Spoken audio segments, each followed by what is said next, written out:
دوستان سلام و عرض ادب خدمت تمام مهربونای ایران و ایرانی تبار. من رضا هستم کوچیک شما و اومدم این سری یه نکات مهمی رو در مورد انجین موتورتون یا وسیله نقلیتون ماشینتون بهتون توصیه کنم که انجام بدید. هیچ وقت موتورتون رو وقتی روغنش رو تخلیه میکنید بلافاصله روغن تمیز رو روش نریزید. این توصیه بنده است. با 1 لیتر گازوئیل من بهتون یاد میدم که چیکار کنید. برو بریم. خب دوستان، برای اول کار اول در کارتل رو باز میکنیم.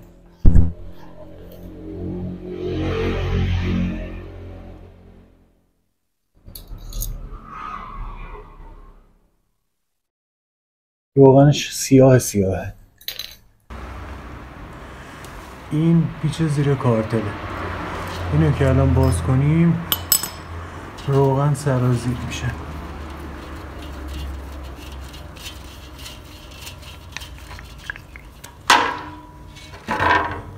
ببینید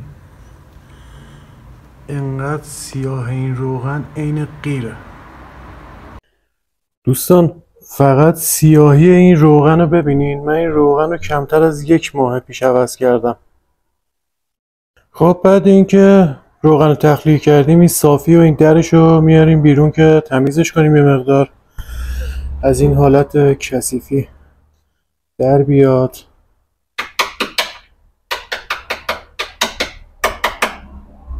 بعد اینکه تمیزش کردیم و روغن کاملا تخلیه شد، همونطور که میبینین روغن این قیره سیاهه. دوباره این تعلیقاتشو میبندیم سر جاش که بریم واسه پاکسازیش.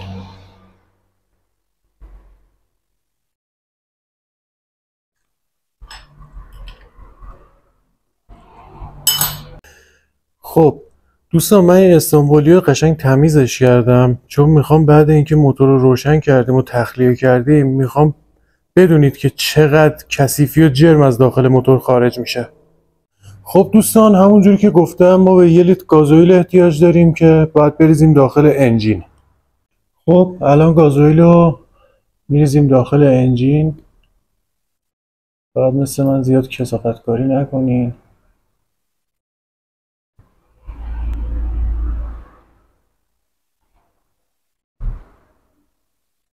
حالا لازم هم نیست 1 لیتر کامل باشه، نیم لیتر هم کارو در میاره. خب دوستان بریم موتور رو روشن بکنیم یه مدت در حد 30 ثانیه 1 دقیقه در جا کار کنه تا ببینیم که چقدر جرم قراره از انجین این موتور خارج بشه.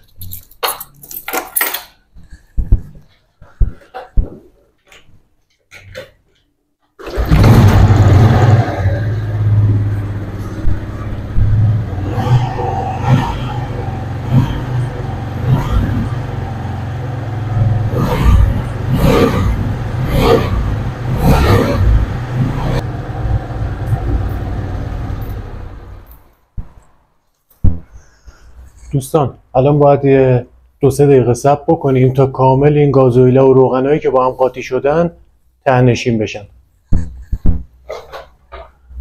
خب دوستان ما الان چند دقیقه صبر کردیم و الان روغن و گازوئیل با هم دیگه کاملا ترکیب شدن و الان کاملا ته‌نشین شدن. الان میخوایم تخلیه‌اش کنیم.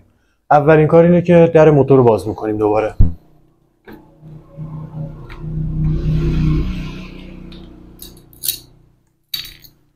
بعد میریم که موره کارتلش رو باز کنیم.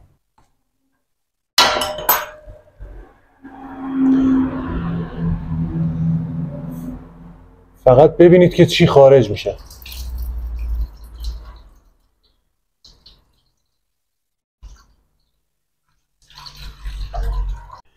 خب تا اون جرمو داره از موتور خارج میشه دیگه این صافی و اینا تمیز کردن لازم نداره. میبینید قشنگ تمیزش کرده. همین رو دوباره میبندیم سر جاش.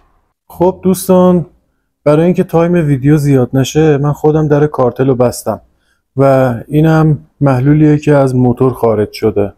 همونطور که میبینید تمام جرمه، عین خود روغن غیره. دوستان توجه داشته باشید وقتی میرید تعویض روغنی و روغن موتورتون رو عوض میکنه بلافاصله روغن تمیز رو روش نریزید. اون کلی جرم داخل موتوره، باید اول تمیز بشه بعد، وگرنه اون روغن چسبندگیشو از دست میده.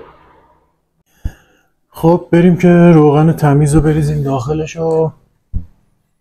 این از روغن فوق العاده تمیز.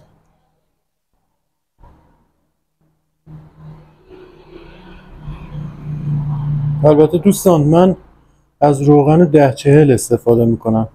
روغن 1040 برای موتور خیلی خوبه، عمر انجینش هم میبره بالا. دوستان عزیز، اگه کار منو دوست داشتید، اگه دوست دارید از این کلیپ ها براتون بذارم و ترفندهای بیشتری رو بهتون یاد بدم، برای من یه کامنت بذارید که علاقه‌مندم و منو سابسکرایب کنید، بهمون انرژی بدید، حمایتمون کنید که انرژی بگیریم واسه کلیپ های بهتر و بیشتر. یا حق.